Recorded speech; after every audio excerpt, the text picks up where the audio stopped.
4వ మరియు 5వ భాగాలు. వీటిని మహేంద్ర లేదా సూర్యస్థానాలు అంటారు. ఇవి సింహద్వారానికి బెస్ట్ ప్లేస్మెంట్ అన్నమాట, అత్యంత శుభప్రదం.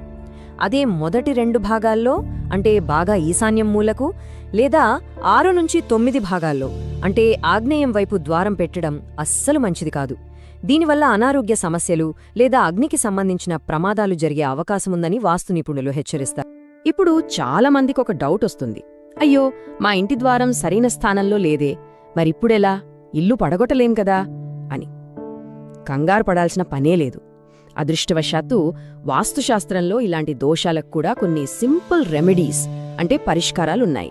ఇప్పుడు కొన్ని ప్రాక్టికల్ టిప్స్ చూద్దాం. ఫస్ట్ ఆప్షన్, వీలైతే గనక మెయిన్ డోర్ని సరైన 3వ లేదా 4వ భాగంలోకి మార్చడం బెస్ట్.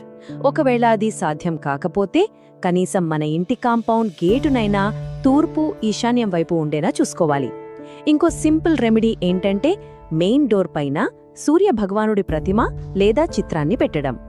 అలాగే మన సంప్రదాయం ప్రకారం గుమ్మానికి పసుపు కుంకుమ పెట్టి పైన స్వస్తిక్ గుర్తు ఉంచడం కూడా నెగటివ్ ఎనర్జీని తగ్గిస్తుంది. అన్నింటికన్నా ముఖ్యంగా ద్వారానికెదురుగా ఎలాంటి అడ్డంకులు అంటే కరెంట్ స్తంభాలు పెద్ద చెట్లు లాంటివి లేకుండా చూసుకోవాలి. ఈ నియమాలు కేవలం సింహద్వారానికే పరిమితం కాదు, తూర్పు దిక్కుకు సంబంధించి మరికొన్ని విషయాలు కూడా గుర్తుంచుకోవాలి. తూర్పువైపు గోడకు వీలైనంత పెద్ద కిటికీలుండాలి, ఎందుకంటే ఆ పాజిటివ్ ఎనర్జీ ఫ్రీగా లోపలికి రావాలి కదా. అలాగే ఆ తూర్పు భాగంలో బరువైన ఫర్నిచర్, బీరువాలు లేదా మెట్లు లాంటివి అస్సలు పెట్టకూడదు.